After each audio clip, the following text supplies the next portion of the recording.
Welcome, everyone, to the podcast of the Elements of Whiskey. My name's Lucia, one of the hosts, and with me today online is Patrick. Hi, Lucia. Delighted to be with you. Hi, it's so nice to meet you. Can you tell us a bit about yourself, Patrick? Why have we invited you? Sure, I'll give you a little background as to when this whole story started, and then talk a little bit about the whiskey you're tasting, Currach Kombu. So I've been in the drinks industry for over 20 years. I had spent 15 years with LVMH, so Louis Vuitton Moet Hennessy, on the alcohol side. So I was working with brands like Hennessy Cognac, Glenmorangie Whiskey, but also the champagnes, Moet Chandon, Veuve Clicquot, Dom Perignon, etc. And I was international director of a champagne brand called Ruinart. And then finally, I was sent to Russia to open a subsidiary for Moet Hennessy there. And that's kind of where the whole journey started, Lucia, because our first product was a vodka. It was probably one of the first single malt vodkas in the world. I wanted to kind of use or leverage the know-how and the skills and the contacts I had within the drinks industry to start my own business. And the reason I chose vodka, it's quite an interesting story, is because I hate vodka. Oh. Whenever I was with friends or colleagues, particularly in Russia at that time, everybody used to have shots of vodka, when they go to bars, people's home, it was always vodka. I always drank whiskey or occasionally a glass of red wine. And I was fascinated by why people would drink a spirit that has absolutely no flavor or aroma. Because for me, spirits, and particularly whiskey, it's all about the aroma and it's all about the flavor and the texture. So I couldn't understand why people would do that. And that kind of set me a challenge to see if I could produce a vodka to my liking. The logic was that possibly if I liked it, other people would like it too. So, being Irish, I really wanted to harness the know-how in distillation we have in Ireland. I wanted to distill our vodka in a pot still rather than a column still. I also wanted to use malted barley, which, as you're probably aware, is the base ingredient of a single malt whiskey. Vodka traditionally uses other cheaper grain varieties. But for me, it was all about, taking the know-how of distillation in Ireland and fusing that with a product made from 100% Irish malted barley. My goal was that Currach, which was the brand, Currach single malt vodka, would be seen almost like a whiskey drinker's vodka. And did you succeed in making a vodka to your liking? Yes, I think we did, and one of the first reviews we had was from Paul Packold, who runs the Spirits Journal in the US.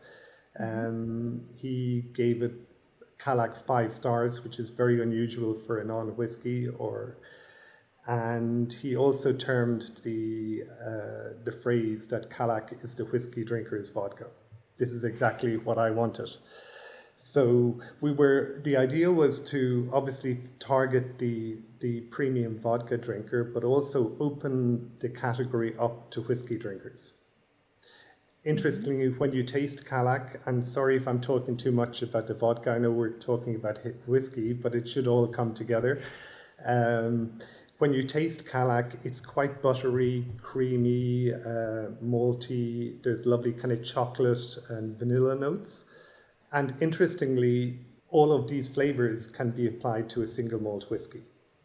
So although it is a vodka in terms of its purity, it's got a taste profile which is unlike anything else on the market. With that, because as we became known as the whiskey drinkers vodka, I was then inspired again by whiskey to create our second product, which was a peat cask single malt vodka.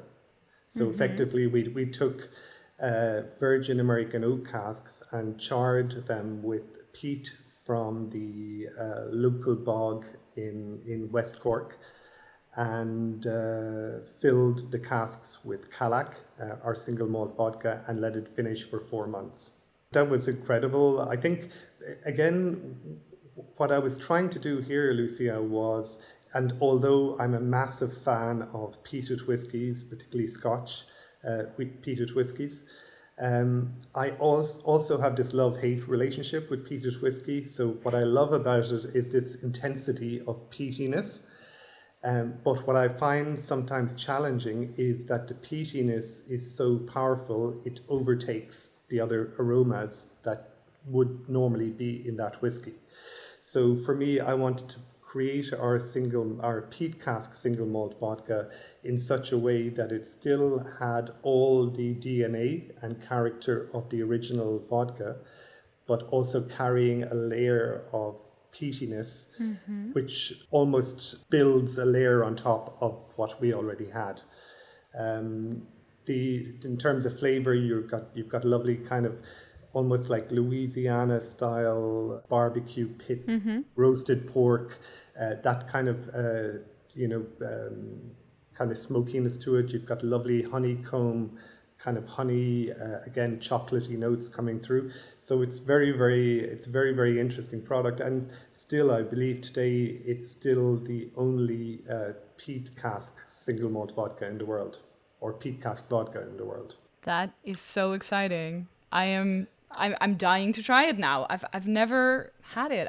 I've never had the opportunity. You should try it. You should try it. Yes. I think you'd like it. So that leads us on to, and maybe I just to put some timelines here in place. So our first product, Currach Single Malt Vodka, was launched in 2015. The peat cask, Currach Peat Cask Single Malt Vodka, was launched in 2017. And then we launched our first gin in 2018. What I wanted to do with our gin, I feel that, when people talk about gin, they talk about the botanicals too much. What people sometimes forget is that approximately 95% of what's in the bottle of gin is a neutral spirit. Yeah. Nobody talks about the neutral spirit. Everybody talks about the botanicals. So I wanted to turn things on its head and almost celebrate the base spirit, and then to try and find botanicals that would match or pair well with that base spirit.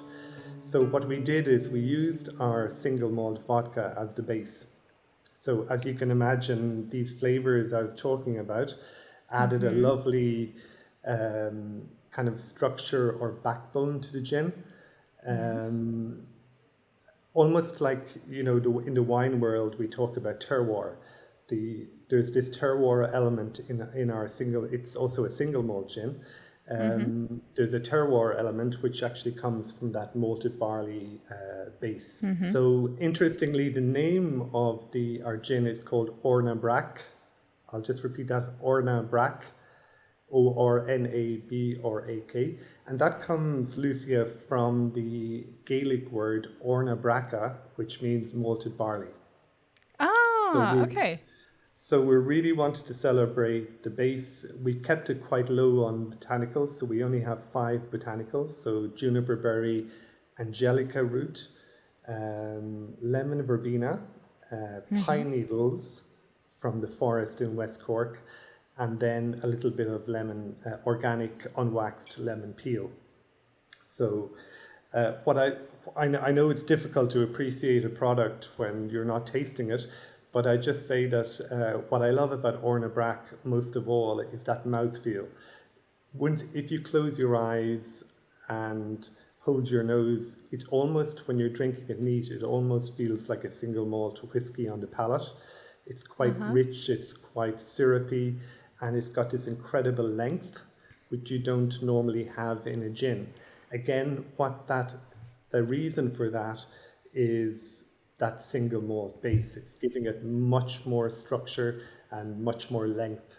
Our biggest market for Ornabrac is in France, and one of the reasons for that is that the French like to drink gin neat, as opposed Oh, to they do. a lot of other countries. Mostly people drink it with a tonic. Uh-huh.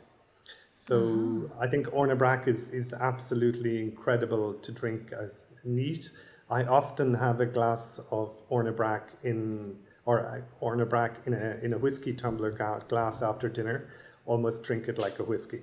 I have to admit, I'm not the biggest gin fan. I always think it's so bitter and so, like you say, the mouthfeel is so it's so short. You know what I mean?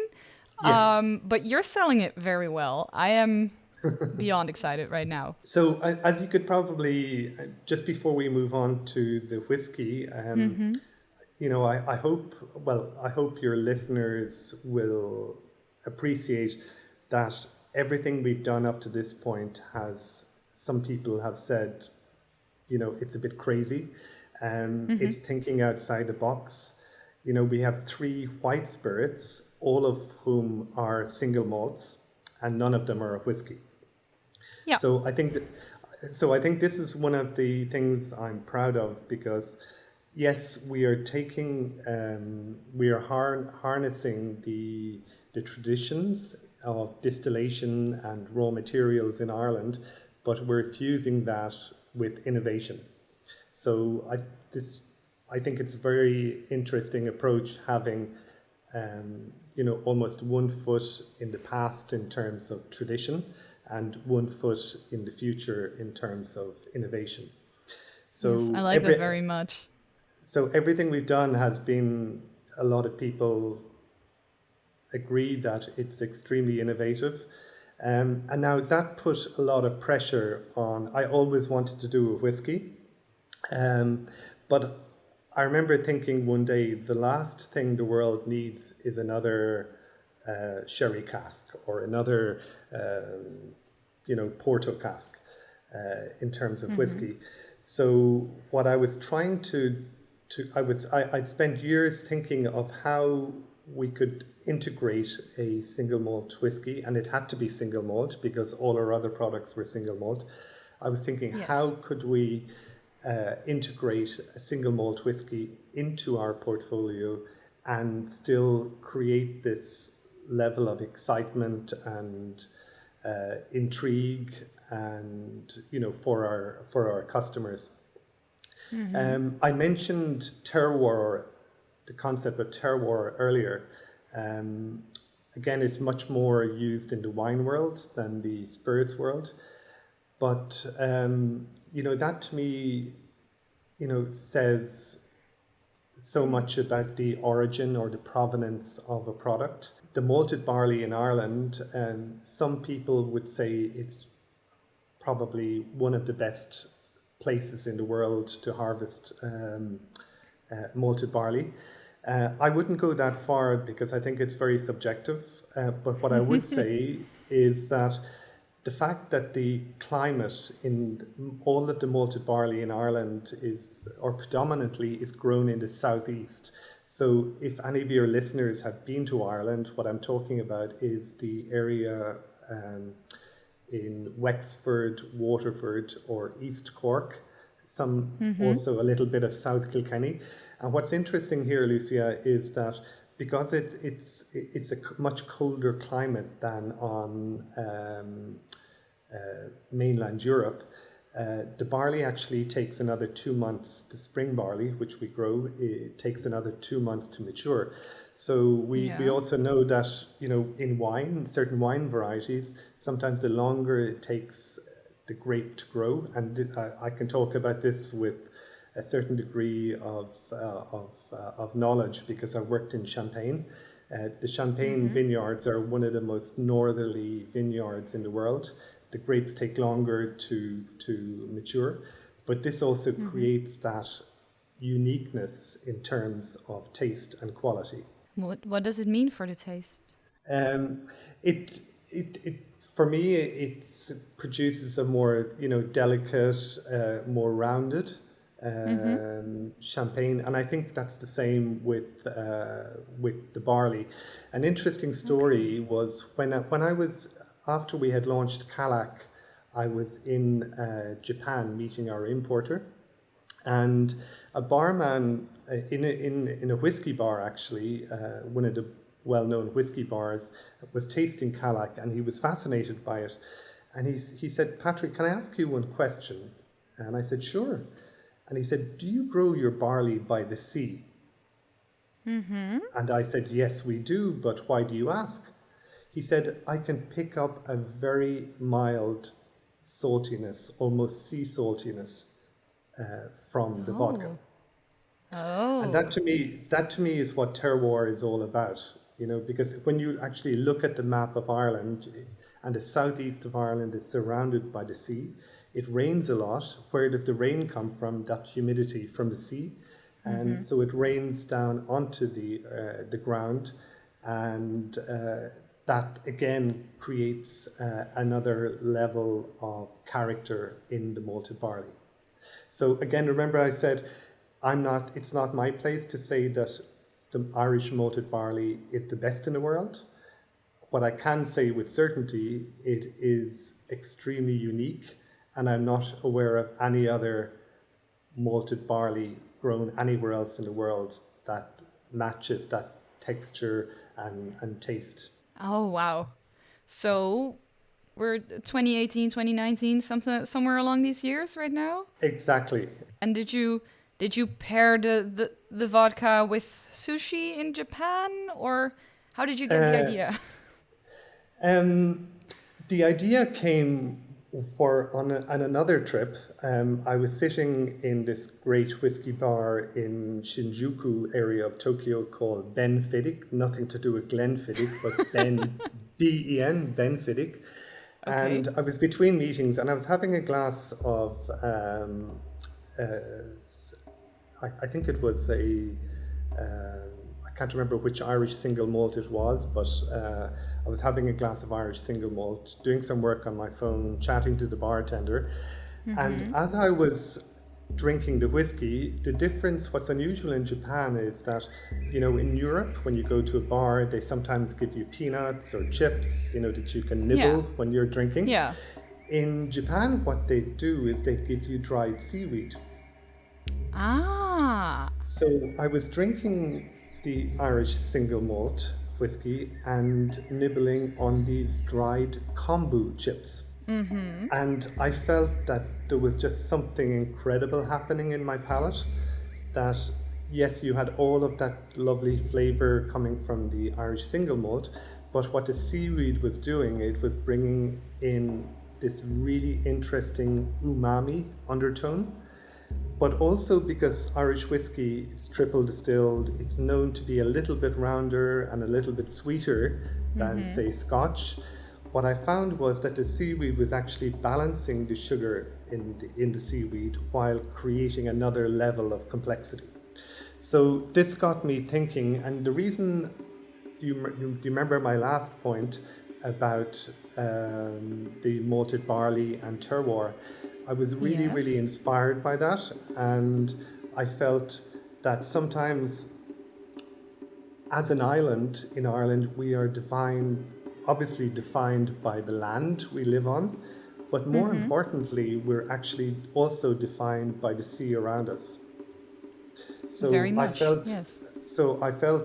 and I know it's the same in the Netherlands. You've got a huge coastline, um, but I felt that the sea was just as an important part of our history and specifically our terroir, that it would be really, really interesting to harness that and to try and bring it into the whiskey world.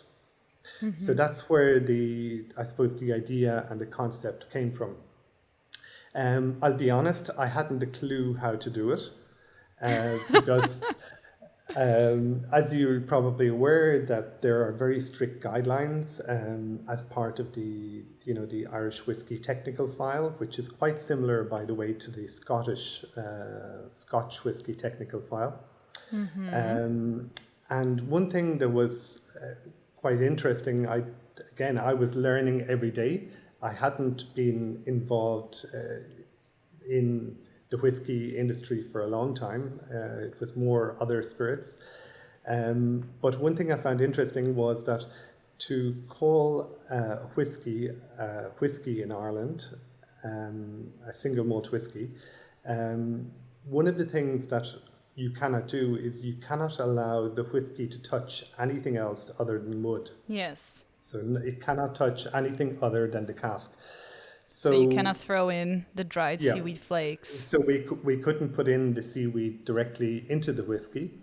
So we started experimenting. And do you remember I was talking about the Currach peat cask?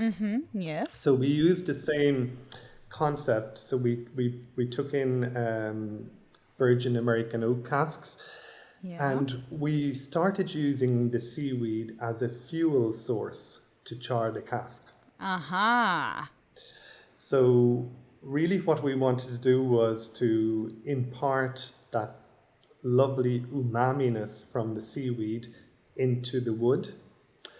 We started charring the casks. We made a lot of kind of mistakes along the way. We were first of all charring the casks in a horizontal position. It wasn't working because you were finding we were having to flip them. We then started experimenting by having the casks lying on their side, putting in seaweed.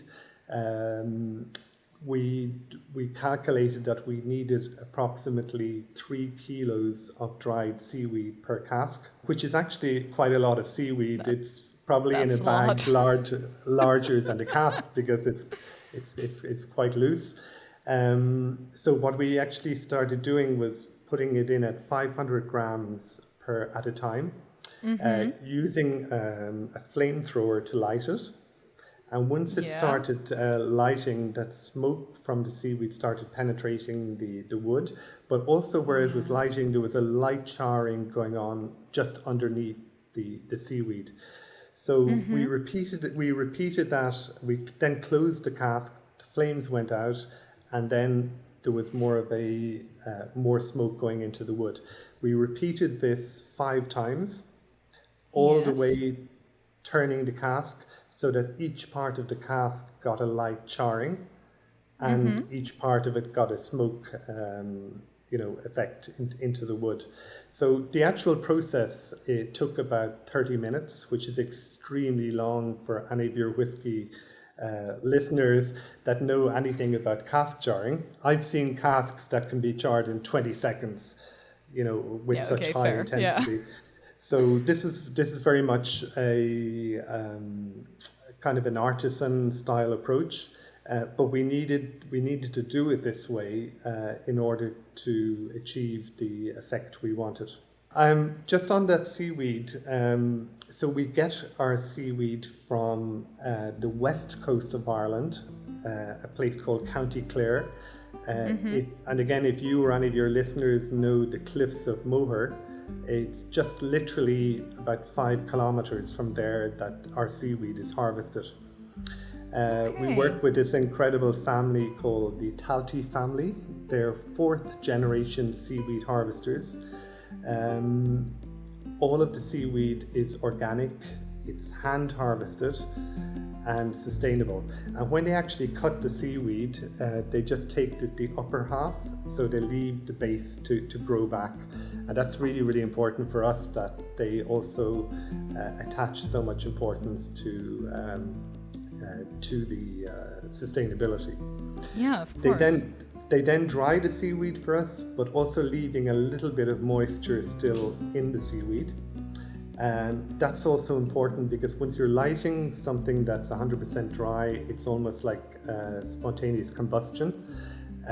So you need that little bit of moisture left in the seaweed in order for it to burn properly, to roast properly and give that smoke.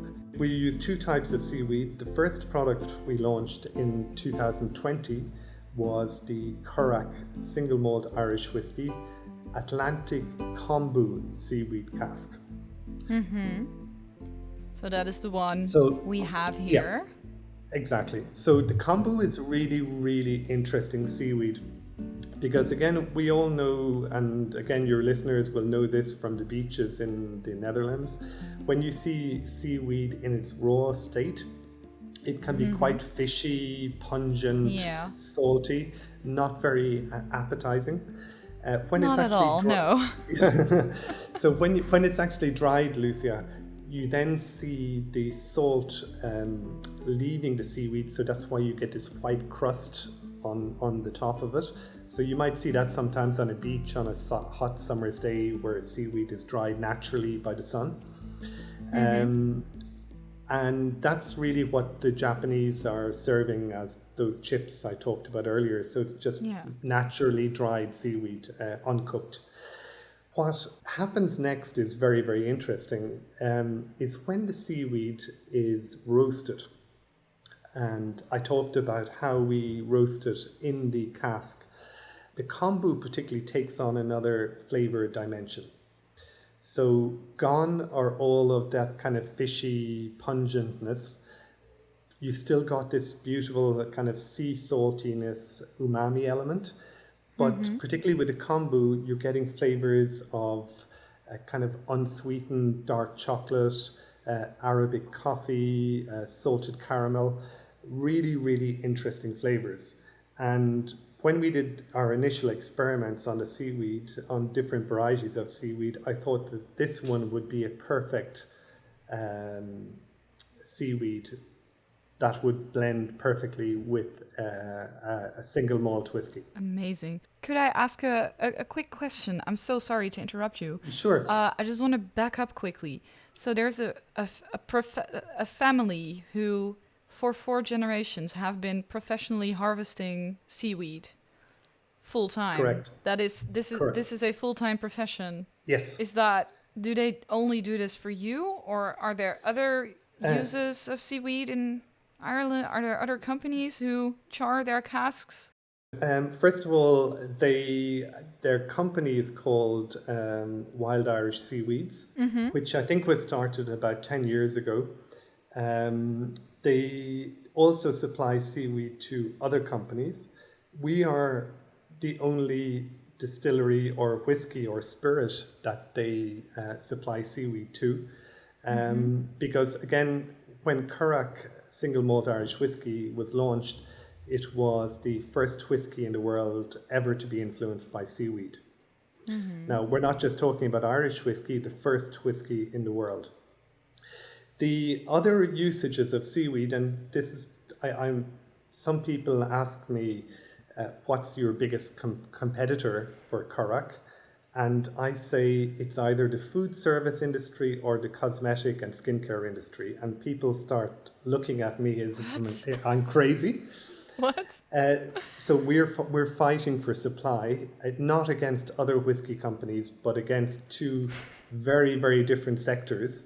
And you might be aware, or your listeners might be aware, that seaweed has become very popular and almost, I don't like the word trendy, but there's a trendiness to it.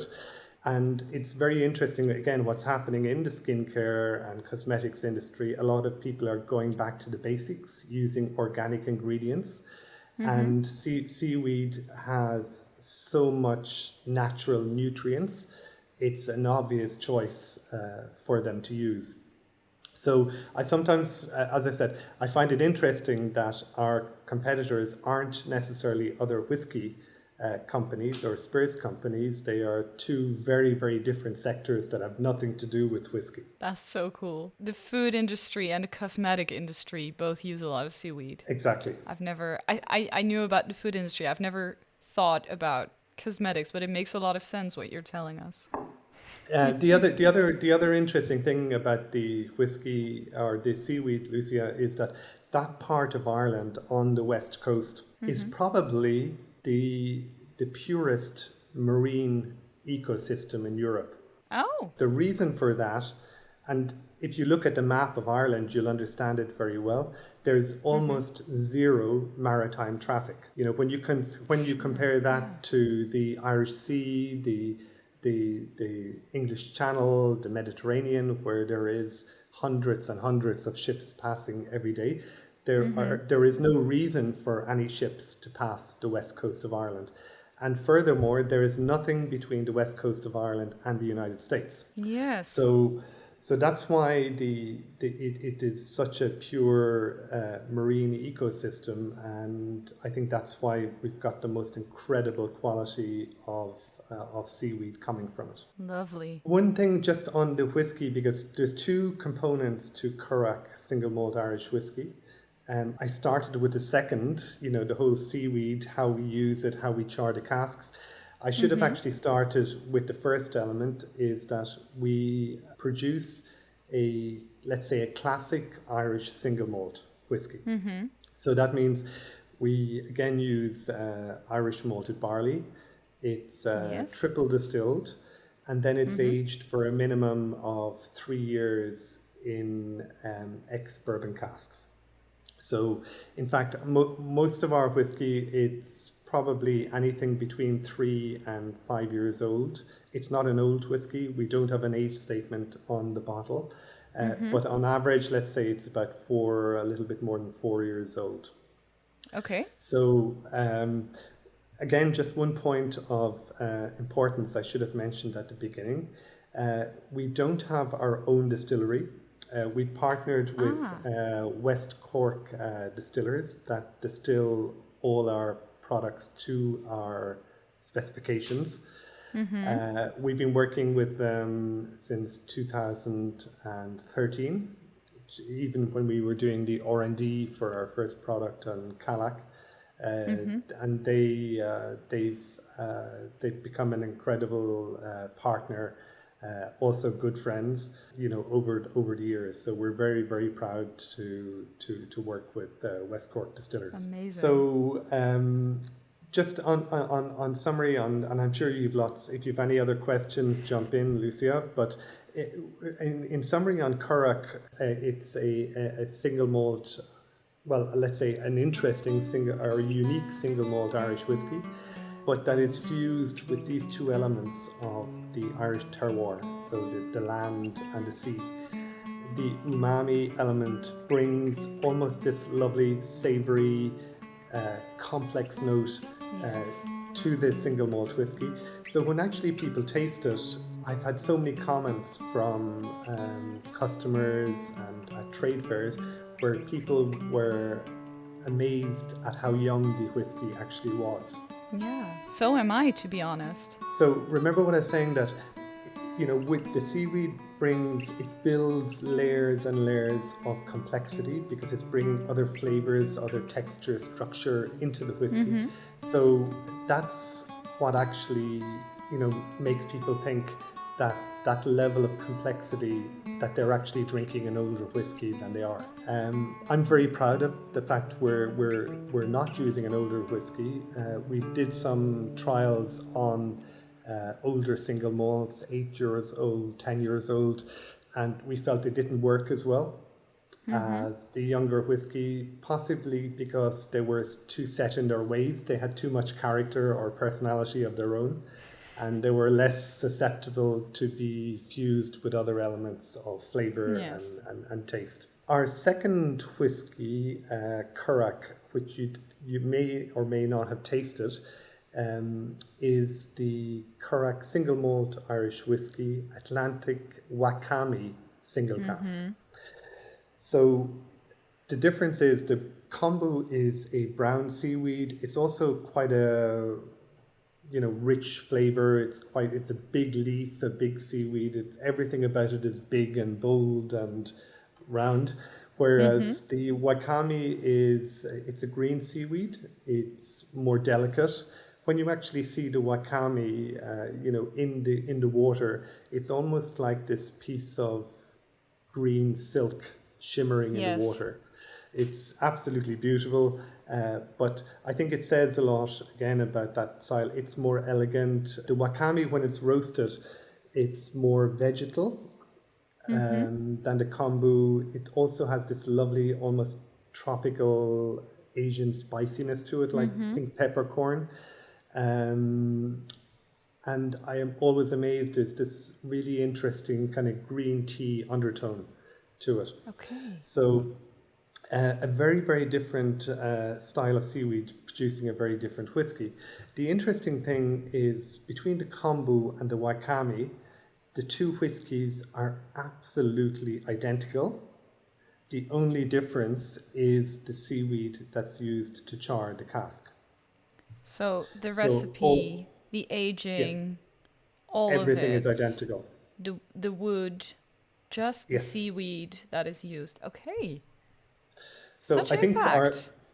I think our customers are really interested when they taste them side by side, because taking a seaweed from its raw state, drying it, then roasting it in a cask, allowing that flavor into the wood giving it back into the whiskey. There's a lot of steps there.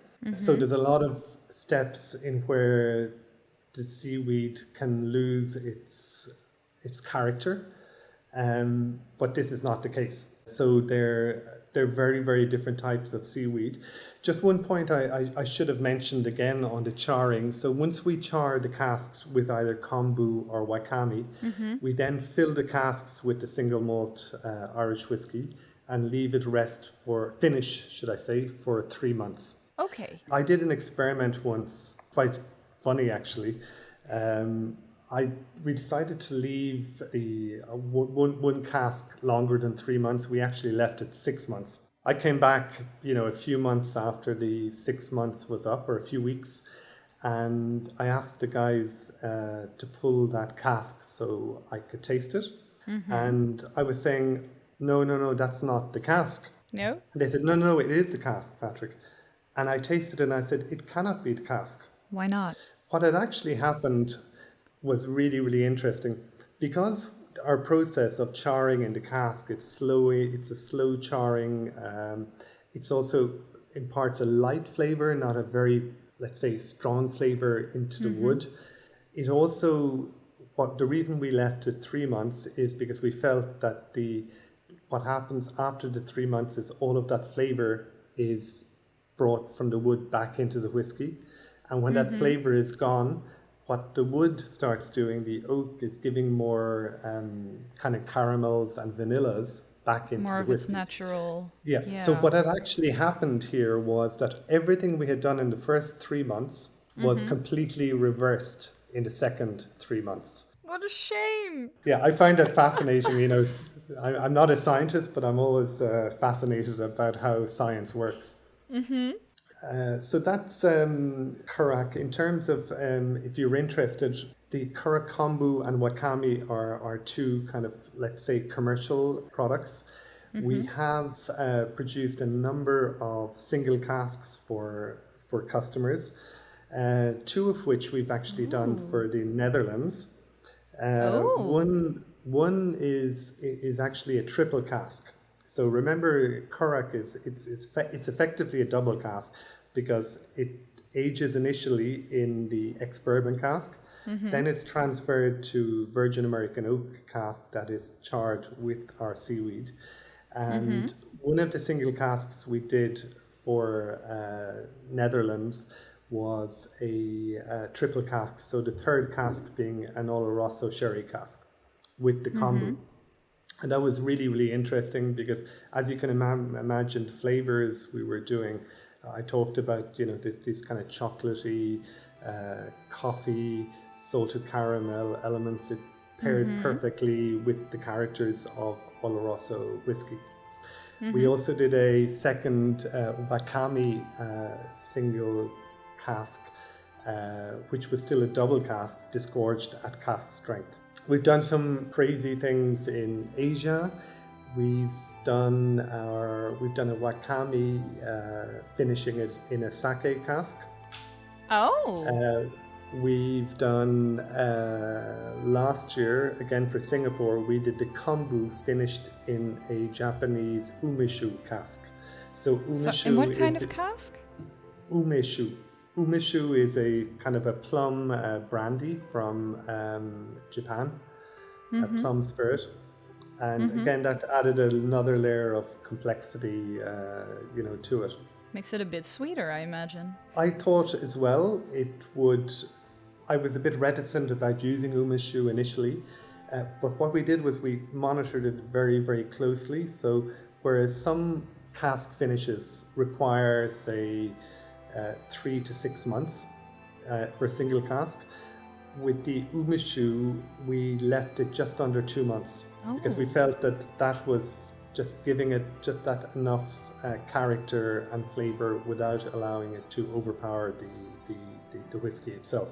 Ah, I see. One of the things we're working on for hopefully the end of this year is a product line which is sitting between the Currach Kombu Wakami and the single cask. So this would be, it's going to be a limited release. One of their single casks, which was possibly the most popular, the one we did for Singapore, which was the Wakami Sake, we've decided to produce Currach Wakami finished in a sake cask as a limited release, but at a slightly higher ABV than our existing. It'll probably be between 50 and 51%.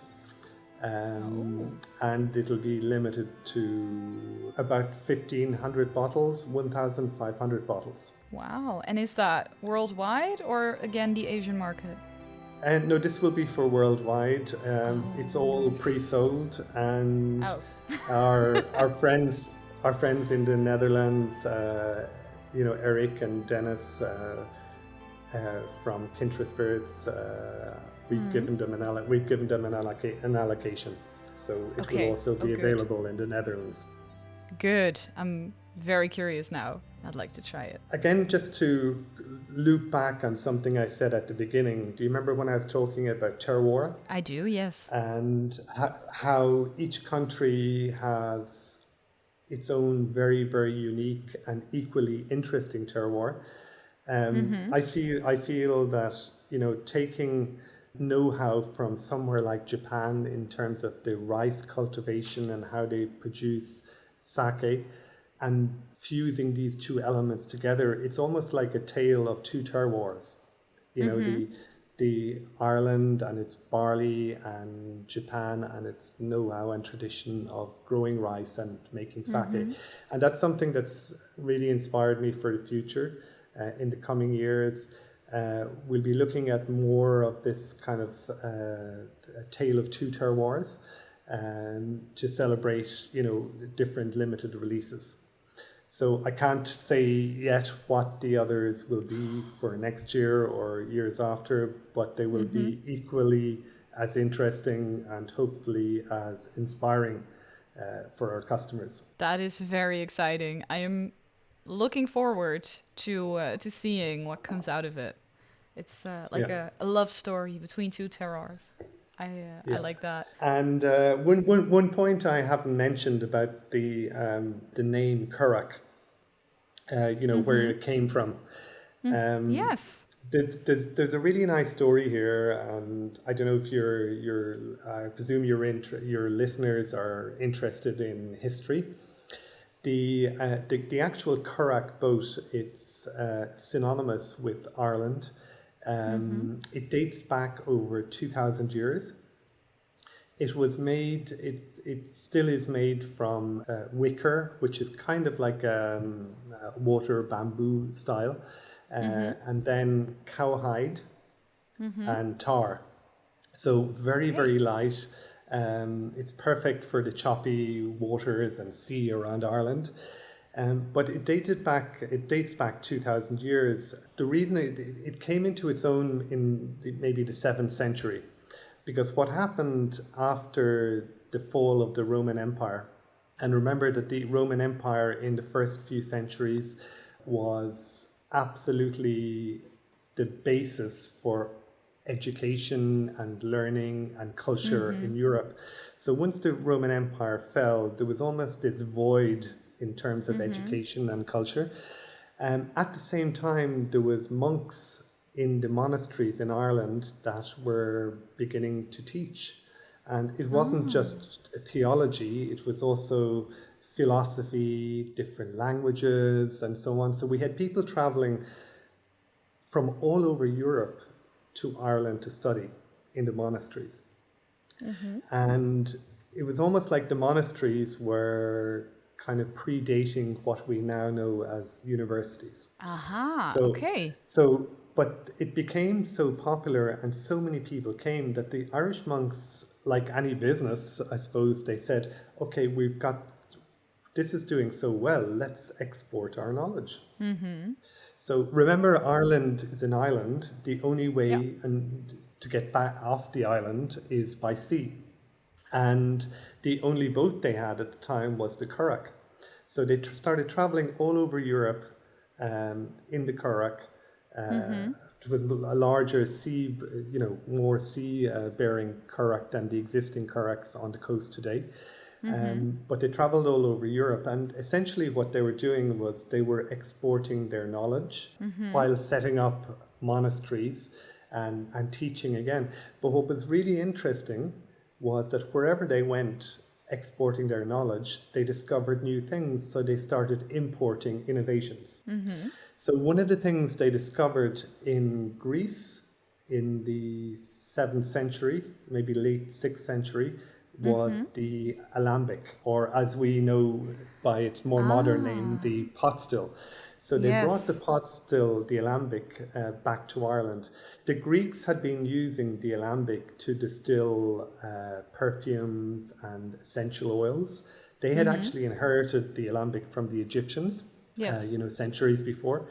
But it was the Irish that first started actually experimenting with harvesting fruit and different herbs and flowers from the garden monasteries or the woods surrounding it, and started distilling these. So this was nothing like whiskey or any high strength alcohol.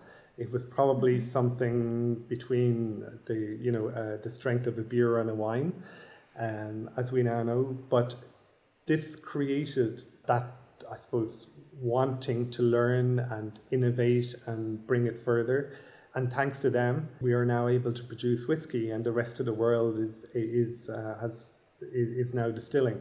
So I think it's a really nice. We are very grateful. Yeah, I think it's a really nice story, again, to bring, to celebrate something that is, so close to our identity as the Currach. Even today on the west coast of Ireland, you'll still see fishermen fishing from it.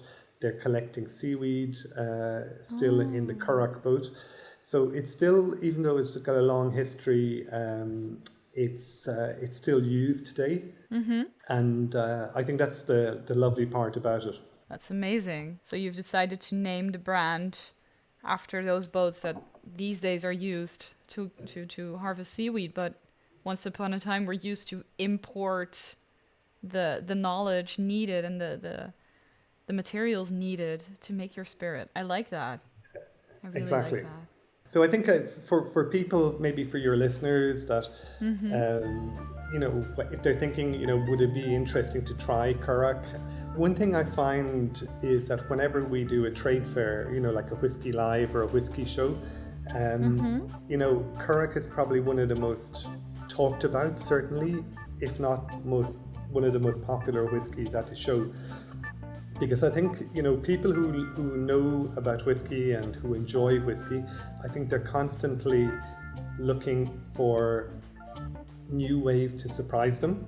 And I'll be honest, Currach has never been designed to appeal to everybody. It's going to appeal to certain people, maybe not others. But I think for people who are looking for something very, very unique in terms of global whiskey offering, we're not just talking about Irish whiskey, I think it's definitely worth a try. I completely agree with you. Last but not least, social media, website, newsletters. Is there anywhere people can follow your content? Yes, we're with the tagline @Currach Whiskey. People can follow us on Instagram, Twitter, and Facebook. And that's whiskey with EY, I assume. Whiskey with EY, yeah. Yes. So @CURRACHWHISKEY. Perfect. They can also find some more information on the Currach website, which is www.currachwhiskey.com. Patrick, thank you so much for everything you've told us. I love the story. I loved hearing it. I love the history behind it, and I am super excited for future releases to come. Fantastic. I really look forward to it. And thank you and Max so much for having me on. It's been an absolute pleasure. And again, yeah, I hope to see you soon.